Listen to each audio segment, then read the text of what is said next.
Hello everyone. Today we will discuss one of the very important lesson, that is acids, bases and salts, in which we can see all these components even in our daily life also. So first, coming to the properties of the acids. The main important property is they react with the metals to form hydrogen gas. So you can consider any acid, they can react with any metal, and finally the output should be releasing of the hydrogen gas.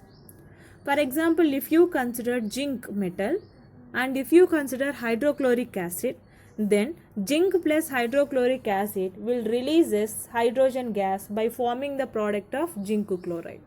That means Zn plus 2HCl gives rise to ZnCl2 plus H2. You can take any metal and any acid, finally the result product will be hydrogen gas only. Next, coming to the second property, the acids will taste sour taste. That means just like a lemon, if you taste the lemon, how the taste we will feel. So like that we can feel the taste of the acids. Next one, may feel sticky.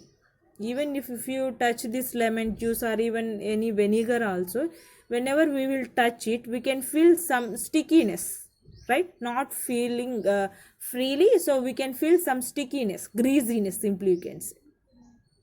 Next property, usually these acids are present in liquid state or gaseous state. So most of the things obviously they have to present in liquid state or either in gaseous state, right? If you take hydrochloric acid, it is present in liquid state as well as it can be present in the gaseous state also. So acids can present either in the liquid or gaseous state. Next point, all contain the element hydrogen. So whatever the acid you can take, compulsory it will have the hydrogen. If you take hydrochloric acid, that is HCl, hydrogen is there. HNO3, that is nitric acid, here also hydrogen is there. H2SO4, sulfuric acid, here also hydrogen is there. So wherever or whatever the acid you will take, compulsory hydrogen must and should it will be present. Next, coming to the sources of the acids, that means where we can see in generally the acids. So if you take lemon, the acid present in it is called citric acid. The acid present is oxalic acid. Not only in the grapes, even we can see in tamarind also the tartaric acid will present, and even not only in tomato, in spinach also oxalic acid will present. Next, in milk and curd products, lactic acid will present, and in ants the acid present is formic acid, and in apples malic acid, and in vinegar acetic acid. So these are the some of the examples of the acids in which we can see even in our daily life.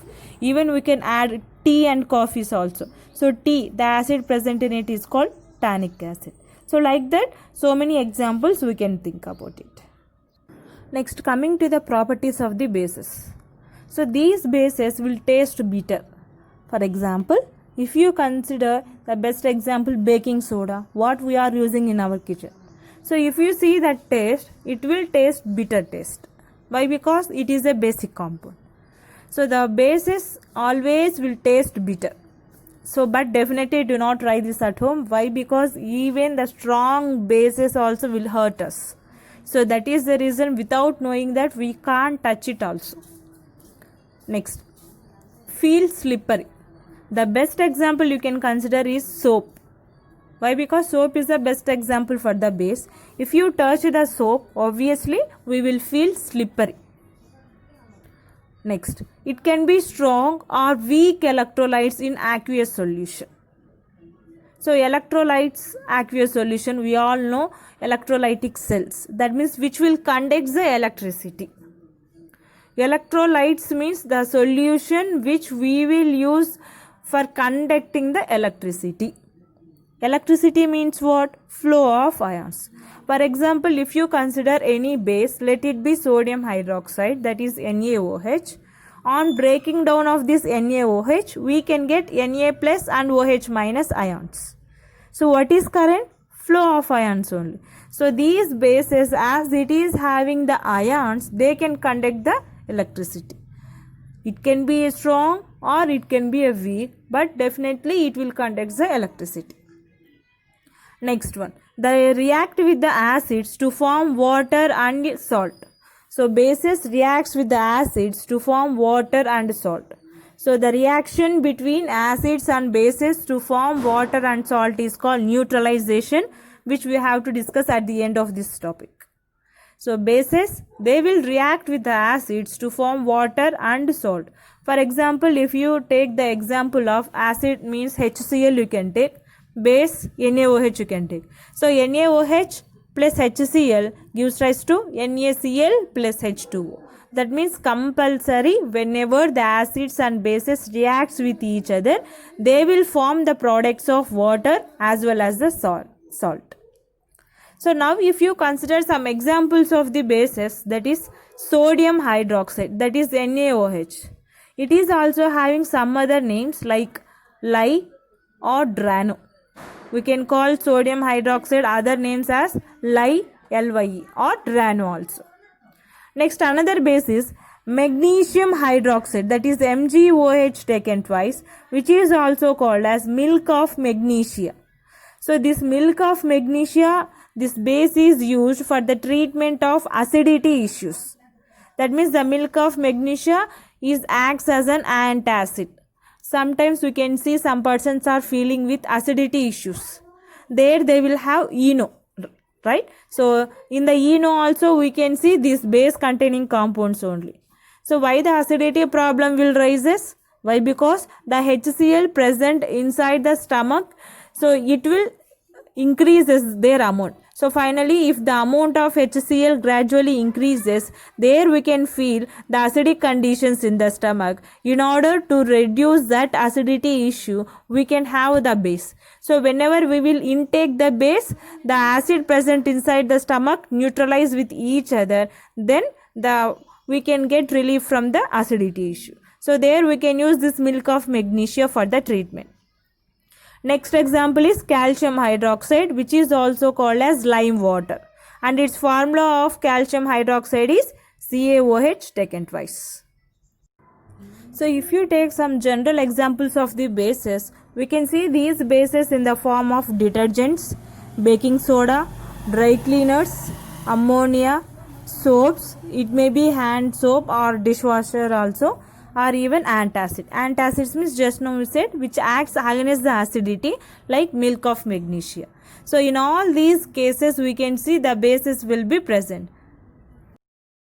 Now if you just compare both the properties of the acids and bases together, you can see the first property is based upon the taste. So acids definitely will taste sour. So the best example you can consider tamarind, lemon, vinegar, all these will taste sour taste. If you take base, they will taste bitter taste. As I already told you, baking soda is one of the important example. Next, these acids, they don't feel slippery. But whereas bases, if you touch, they are slippery in nature. Next, these acids pH is less than 7, whereas the bases pH is greater than 7. So what is this pH means? So in order for measuring the concentration or in order to find out whether the given solution is an acid or a base, we are having one scale. That scale is nothing but pH scale. So in the pH scale, we are having the readings from 0 to 14. If any compound shows the readings below from 0 to 6.9, then we can categorize that substances as acids. And if any substance shows the pH value as exactly 7, then it is called neutral. And if any substance shows the pH value is greater than 7, that means from 7.1 to 14, then we can categorize that substances as a base substances.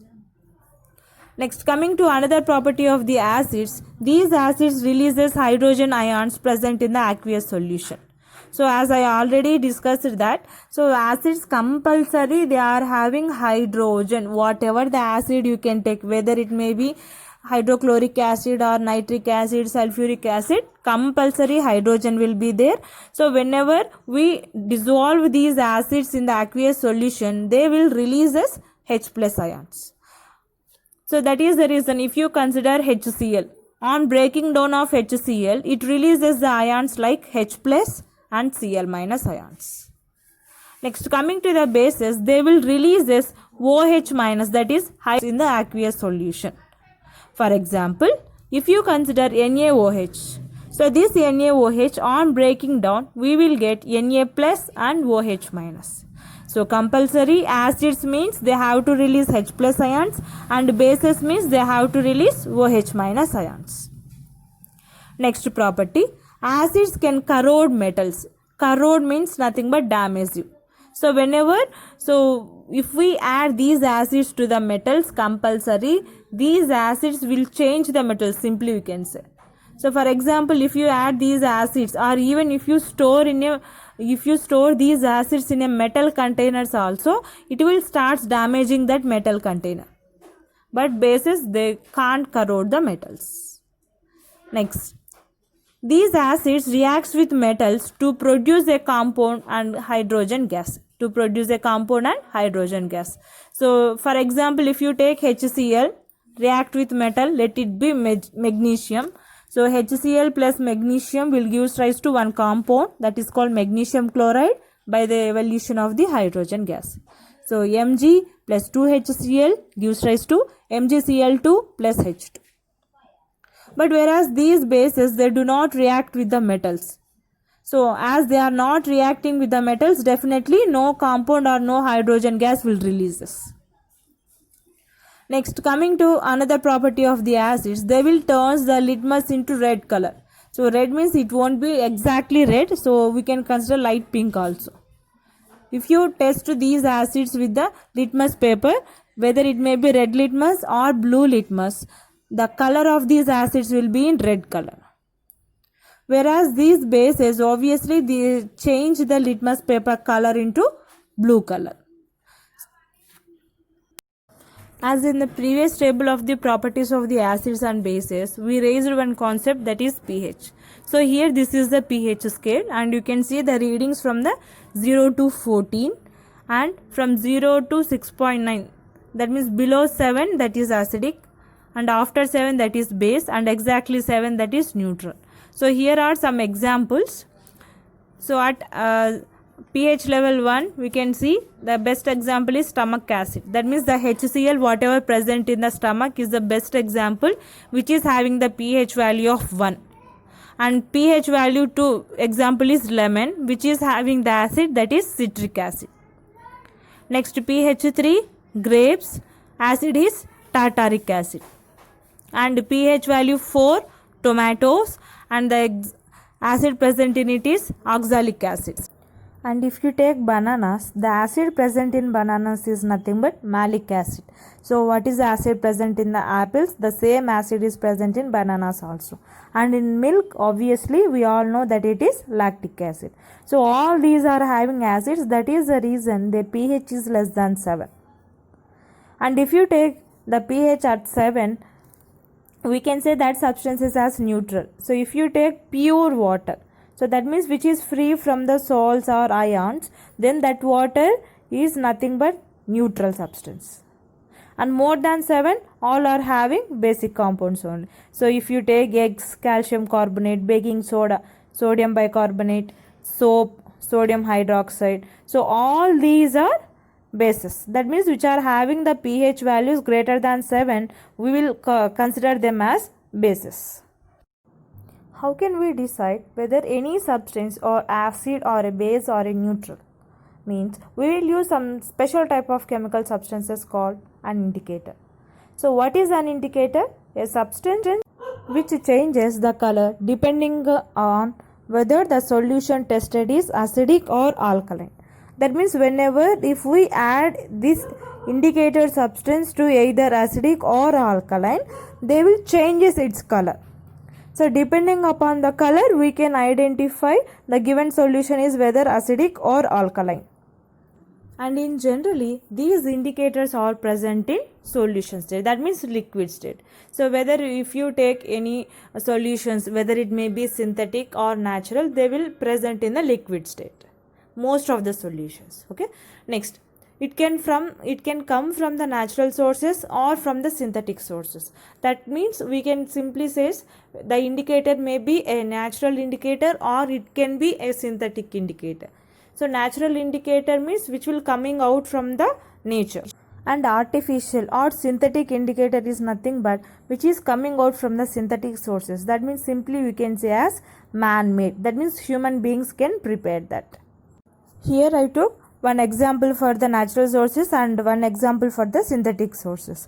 So example for natural sources is red cabbage, and for the synthetic sources is phenolphthalein. If you take this red cabbage juice is nothing but solution state. So if you take this red cabbage juice to the acidic solution, it will change into red color, and whereas if you add it to the basic solution, it will changes its color to the greenish color. And if you consider this phenolphthalein indicator, which is a synthetic indicator, so whenever we will add this phenolphthalein to the acidic solution, the color will remain no change. That means simply you can say colorless solution. But whenever if we add this phenolphthalein indicator to the basic solution, the color of the solution will changes into pink color. So like this we can define the indicator. So and coming to the types of the indicators, mainly two types, natural and synthetic. So coming to natural occurring indicators, so mainly turmeric, litmus and China rose petals. These are commonly used ones. So first coming to turmeric indicator. So turmeric we will make it as a paste, and whenever if we tested with this acid, it will remains in yellow color. But whenever if you test with the base, the color will changes to red color. So base means red and acid is yellow. Next, coming to the China rose petals. So we will make it as a paste, and or simply you can boil these hibiscus flowers in the water, and you can use that boiled water which is having this red color as a indicator. Next, how we are going to test means whenever we are testing with this hibiscus with the acidic solutions, then it will converts into pink color. But whenever if we test with the basic solutions, then it will changes into green color. How to use this turmeric indicator as well as how to use this China rose indicators, already I uploaded in my videos. In the description box I am going to provide the links also, you can check it once. And then coming to the litmus paper, the main use is to test whether the solution is acidic or alkaline. So we are having two different types of litmus papers. One is red litmus paper and another one is blue litmus paper. So first if you take this red litmus paper, whenever we will test with the acidic solution, then there won't be no change. That means as it is in red color it will be. And whenever you will test this red litmus paper, that means whenever if you dip this red litmus paper in the alkaline solution, that means basic solution, then the red color will changes into blue color. You can see this first one. So the red color litmus is converted into blue color. And coming to the blue litmus paper, whenever if you test with acidic solution, then it changes its color from blue to red, and whenever if you dip in the alkaline solution, then there won't be no changes in it. Now coming to the synthetic indicators, there are mainly two types of indicators we will use, phenolphthalein and methyl orange. So coming to the phenolphthalein, so whenever we will add these phenolphthalein drops to the acidic solution, then there won't be no color change. That means simply we can say colorless. And when we add this phenolphthalein indicator to the basic solution, that is alkaline solution, it will changes into pink color. And then coming to the next indicator, that is methyl orange. So whenever we will add this methyl orange indicator to the acidic solution, then it will be in red color. And whenever if we add this methyl orange indicator to the basic solution, the color will be in yellow color. And if you see the overall summary, this phenolphthalein, even though if it is acidic or neutral, it will be colorless, and with the basic, the color will be pink. And coming to the methyl orange, for the neutral, the color will be in as it is orange, and coming to the acidic solution, the methyl orange converts into red color, and with the basic solution, the color will be in yellow. So there is another type of indicators also there, but we don't give that much of importance, that is olfactory indicators. So in these olfactory indicators, there are mainly two types. We will use onion and vanilla extract. So whenever if the onion is exposed to the acidic solution, the smell will be retains. That means as it is, the smell will be there. But whenever if we add the basic solution to this onion, it loses its smell. And coming to the vanilla extract. So whenever this vanilla extract, if it is exposed to the acids, it will retain smell, and bases, it will loses its smell.